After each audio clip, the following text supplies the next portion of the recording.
Voici l'histoire de Mademoiselle Marie-France Kouakou. Éprouvée par les réalités de la vie, par des expériences malheureuses, Marie-France tomba malade. Les médecins avaient diagnostiqué un ulcère. La jeune dame avait perdu tout espoir. Elle n'attendait plus rien de la vie. Suivons ensemble son témoignage. Marie-France Kouakou. J'avais la poitrine qui me faisait très mal, qui sortait dans mon dos.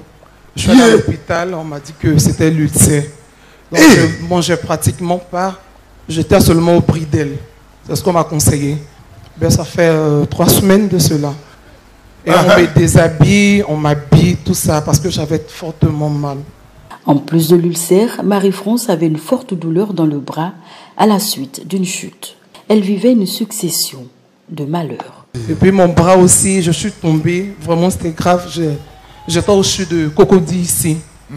Voilà, donc, en tout cas, vraiment, j'allais au travail comme ça.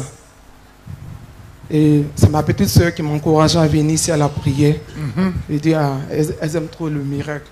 Et puis, je suis venue la première fois. Bien qu'elle ne croyait pas au miracle, Marie-France accepta de suivre ses sœurs dans l'arène de la liberté. Très mal en point, physiquement et psychologiquement, elle n'avait rien à perdre, bien au contraire. Le vendredi passé, là, j'étais ici et puis j'étais dans la ligne des malades et puis bon, j'ai pas pu passer. Tu as dit que tu priais pour ces personnes qui sont malades, qui n'ont pas... Tu as étendu la main et j'ai pris ça. Et quelques temps après, étant assise là-bas, je commençais à ressentir dans mon dos comme 2 bulles, très fortement, de 2 côtés qui me faisaient mal. Vraiment très fort. Je sentais le bulle. Puis bon, après, c'est passé. Marie-France n'avait pas pris en considération ce qu'elle venait de vivre, cette chaleur qu'elle avait ressentie dans le dos.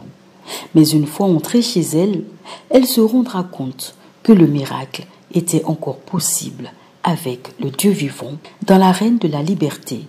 Je suis rentrée à la maison, je me suis déshabillée. Oui, puis je me suis lavé.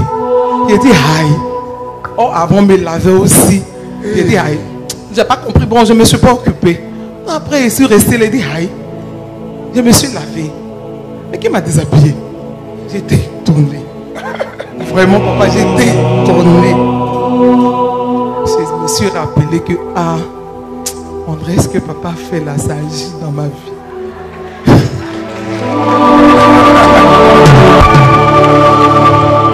Waouh! Donc, depuis ce jour-là, aucun mal. Voici mon bras. Voici mon bras. Si je mange tout, je mange tout. Moi, mais s'il ne croit pas. Comme saint Thomas, Marie-France a vu la présence, la puissance de Dieu dans sa vie.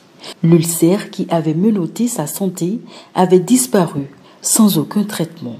Dieu avait agi, mais Dieu avait réservé quelque chose de plus grand à la jeune dame célibataire. La première fois quand je suis arrivé ici au cours de la prière, tu priais pour les femmes mariées qui devaient se marier.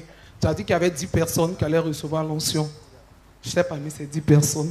Je suis tombé et dit, tu es qui a me marié. Donc comme ça, le même jour quand je suis arrivé à la maison, il y a quelqu'un que dans mes prières, voilà, dans mes intentions, il y a quelqu'un qui est arrivé, qui m'a appelé, qui me dit, que Marie-France, je vais t'épouser. Voilà, donc le frère, il veut me marier dans 6 mois.